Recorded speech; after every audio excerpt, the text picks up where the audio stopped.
Juste pour s'évader, aujourd'hui on est à 4 jours du départ. Aujourd'hui était une journée un petit peu spéciale puisque c'était mon dernier jour au travail. Demain je rends mon matériel informatique et je suis libre. Libre pour 15 mois. On a enfin trouvé l'itinéraire qu'on pense suivre. C'est une grosse planification mais les grandes étapes y sont.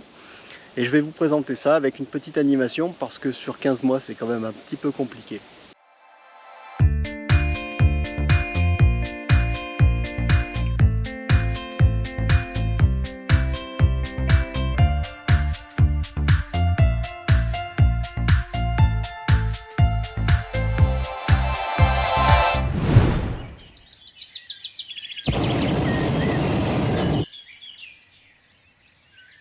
C'est parti, j'ai fait une petite animation parce que vu que c'est un petit peu compliqué, entre toutes les contraintes des uns et des autres, toutes les contraintes des assureurs, les contraintes du Covid qu'on ne connaît pas trop.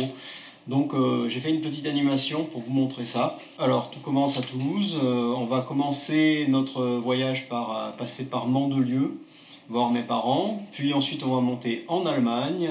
De l'Allemagne on va passer en Autriche. De l'Autriche, on va passer en Hongrie. Puis ensuite de Hongrie, on va aller faire un petit tour en Croatie, puis en Slovénie.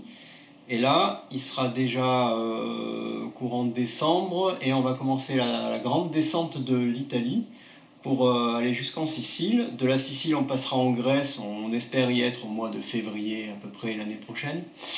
Puis ensuite on ira en Albanie et de l'Albanie on ira jusqu'au Monténégro et du Monténégro on ira jusqu'en Roumanie. De la Roumanie on ira ensuite jusqu'en Hongrie, on repassera côté, côté est de la Hongrie, puis on continuera la route vers la Slovaquie, République tchèque et on ira en Allemagne, faire la partie nord de l'Allemagne. On fera une petite virée en France parce qu'on a besoin de revenir pour des histoires d'assurance. Puis ensuite on montera jusqu'au Danemark et du Danemark on prendra le bateau pour aller en Islande. De l'Islande on reviendra en passant par les îles Féroé et là on sera aux alentours du mois de juin-juillet. Et on pourra continuer vers la Suède. De la Suède on pourra aller en Norvège et en Finlande ensuite. Alors, je ne sais pas trop dans quel sens on le fera mais globalement c'est l'idée. Puis ensuite, ce sera déjà le moment de rentrer. Il faudra passer par l'Estonie, la Lettonie et la Lituanie. On arrivera au moins enfin à se souvenir dans quel sens on les retrouve. Puis petit passage par la Pologne et ensuite retour vers la France.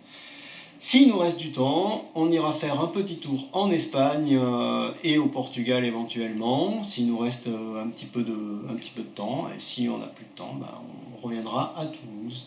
Et voilà, le circuit est bouclé, la boucle est terminée. On prévoit de faire ça. Après maintenant, évidemment, la situation Covid, on la connaît pas, on ne sait pas comment ça va évoluer. On ne sait pas comment va être la météo, si ça va être trop froid, il va falloir qu'on soit plus longtemps en bas, ou ça va être trop chaud. J'en sais rien. Donc ça c'est une grosse idée de ce qu'on imagine faire.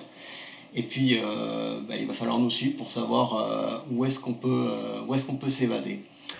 Vous venez de voir notre itinéraire prévisionnel et donc si vous voulez connaître la suite, abonnez-vous pour ne manquer aucun épisode.